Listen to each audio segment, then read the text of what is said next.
Bonjour les amis, j'espère que vous allez tous bien et que votre week-end se passe également super bien. Aujourd'hui, j'aimerais partager avec vous cette recette de beignets de banane, encore appelée beignets de maïs. Sur ma chaîne, il y a des recettes pour d'autres types de beignets tels que les beignets soufflés, les beignets au lait, les beignets coquilles, les beignets de manioc. Donc, je laisserai les liens en haut dans cette vidéo ou dans la barre de description pour celles ou ceux qui sont intéressés à aller regarder. Avant de vous présenter les ingrédients, j'aimerais vous inviter à vous abonner à ma chaîne si vous aimez bien ce que je fais. Abonnez-vous et n'oubliez pas d'activer la cloche de notification. Pour réaliser les beignets de banane, vous aurez besoin de la farine de maïs, du sucre, de la farine de blé, de la levure boulangère, de quelques pincées de sel et des bananes bien mûres, dont les bananes doivent être bien mûres. Pour ce qui est des ingrédients, j'ai utilisé précisément 200 g de farine de blé, 150 g de farine de maïs, 5 bananes, 80 g de sucre et quelques pincées de sel. Donc je vais commencer par éplucher les bananes que je vais aplatir afin de les réduire en pâte avec une fourchette. Vous pouvez aussi utiliser un blender pour le faire.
Après avoir bien aplati les bananes, je verse la pâte obtenue dans un saladier et j'y rajoute progressivement le reste des ingrédients. Ici, l'ordre n'importe peu. Vous pouvez commencer soit par le sucre, la farine de blé, la farine de maïs ou la levure boulangère. Donc, ça n'influence en rien le résultat que vous obtiendrez à la fin de votre recette. Je vais essayer de bien mélanger les ingrédients et ensuite je vais faire fondre la levure boulangère dans un peu d'eau et rajouter. Ici, vraiment, vous n'avez pas besoin de rajouter une grande quantité d'eau comme pour faire des beignets au lait. Donc, juste, voilà, la quantité suffisante pour faire dissoudre la levure.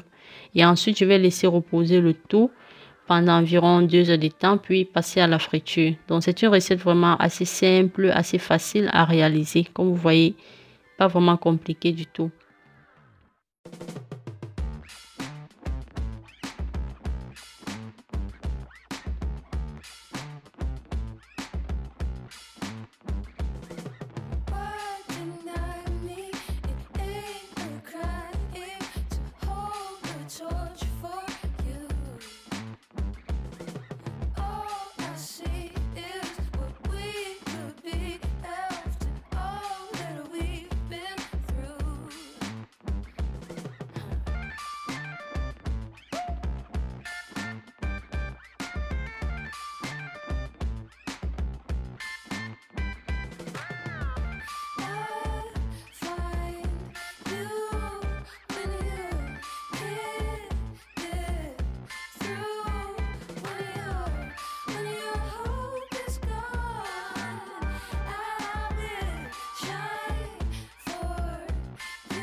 Après avoir laissé reposer la pâte, je peux maintenant commencer la friture de mes beignets. Vous pouvez rajouter la pâte soit à l'aide d'une cuillère à soupe ou avec vos mains.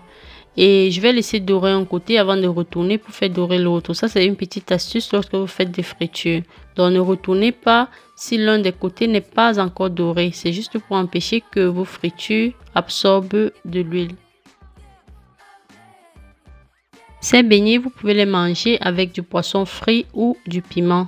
Dans la suite de la vidéo, je vous montre quels ingrédients j'ai utilisé pour le faire. Donc, juste eu besoin des oignons, l'ail et une petite quantité de carte côté.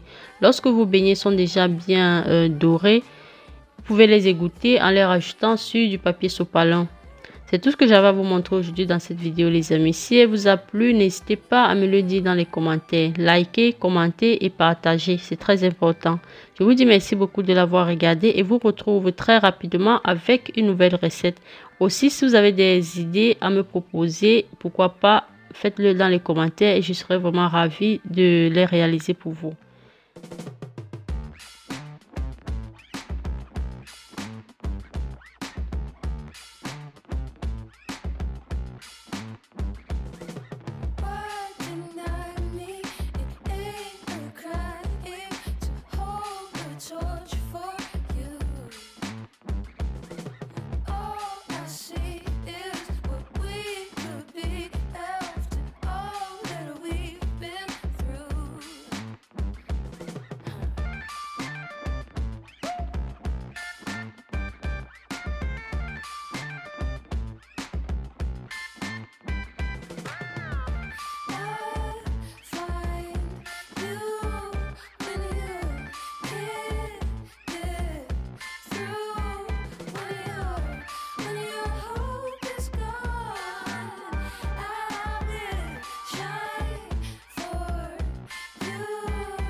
I can't lie, I belong to you.